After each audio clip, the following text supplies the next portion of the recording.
experienced it today?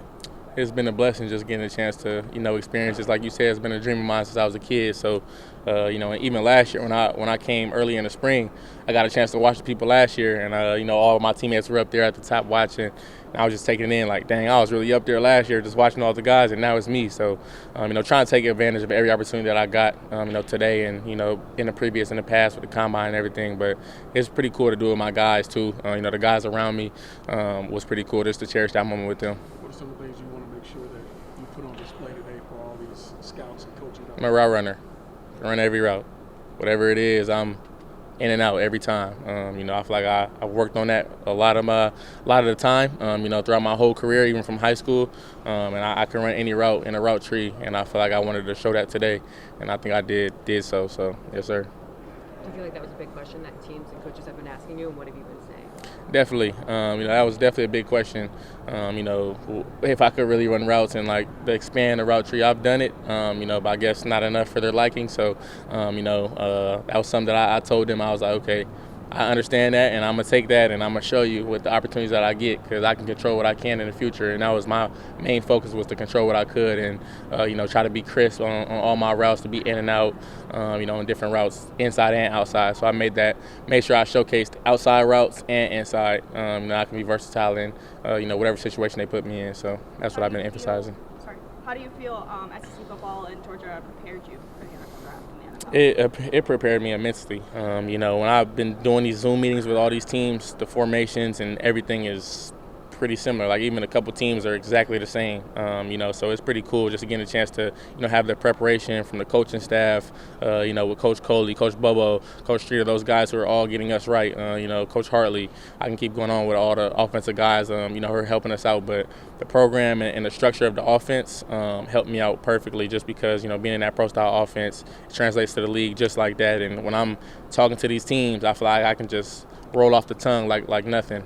So definitely blessed for the opportunity that they gave me to come to Georgia, and I feel like I got prepared, not only in the games but at practice was something that prepared me, because the games are pretty much easy. I feel I'm going versus the best defense every day, so just honing in on those little details. Guys like Luke Cornier, when I first came, I'm meeting with him every day. Upstairs, just trying to grasp the offense, and I'm very grateful for everybody at University of Georgia. What's your favorite memory from your 1 year here? Favorite memory?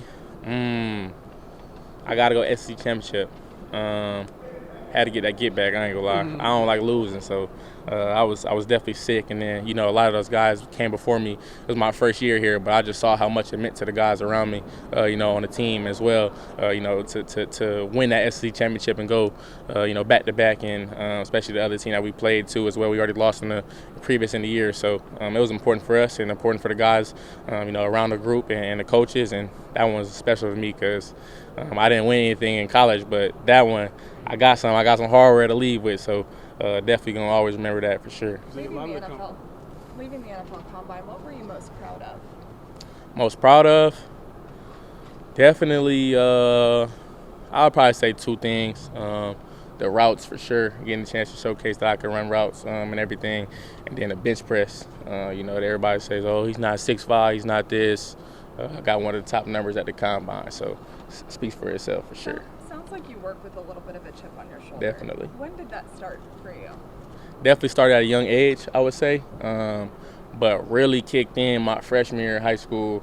I'm not too big onto the rankings and stuff like that, but when somebody disrespect me, I take that personally. So, they said I couldn't do certain things, when I was in high school, and I was like crazy low. I'm like, whoa, like that low is crazy.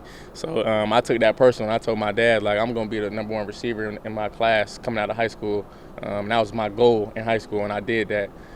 So I definitely work with a chip on my shoulder, not to prove other people wrong, but to prove myself right, like I really do this. So, yes. After everything you've been through, what would you, I guess if you had the chance, what would you say to little Zachariah? What do I say to little Zachariah? Hey, keep having that energy that you had, because you got yourself to this point, very blessed. And I'll probably just say, stay being yourself. Don't try to change for anybody. What works for you will work for you. Not everybody's journey is different. So I'll definitely say just to stay grounded in what works for you and what you know, and keep your loved ones tight, keep your circle tight, because especially our generation, it's trolls on social media and everything nowadays. It's like, just know who you are as a person, and be confident and comfortable with that. See, a lot of the conversation is obviously about what goes on the field, but I saw you a lot today talking, shaking hands, talking to a lot of coaches and stuff. Why was that important to you? I want people to know who I am off the field as a person as well. I think with football we have our helmets on, so you don't really get a chance to see what we look like and interact with us. Basketball is different. You see their faces every single time. So I feel like just getting a face to a name is something that's really important to me. And then just having the relationships later down the road is something that's really important for me, because that's something that my parents always instilled into me and talked about. Because my dad's had a lot of different relationships. Like everywhere we go, like we taking a trip to a random spot, he knows somebody. It'd be crazy, but like just to see the connections that he's had, and my mom as well, can take you a long way and give you opportunities later down the road. So, that's something that's important to me for sure. We haven't got to see a ton of Jacoby the first couple of years. How similar is he to what you do? A lot of folks, I think, just think he's going to slide into your role. What's he bring to the table? He a dog, man. He a dog. His mentality is pretty different as well.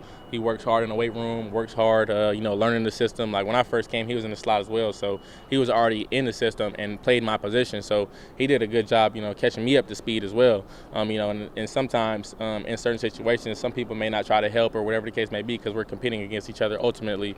But he didn't have any of that. He's very unselfish, and he really cares about the team and the benefits of everybody. So once he steps into that role, I got no question that he's going to handle his business, because you guys even saw glimpses in the season where he stepped up, in big crucial moments. Ole Miss, Tennessee, he comes in for a couple plays and makes a play. And, I was expecting that from him, and I don't expect anything less. So I'm excited for his future for sure. Thank you, guys.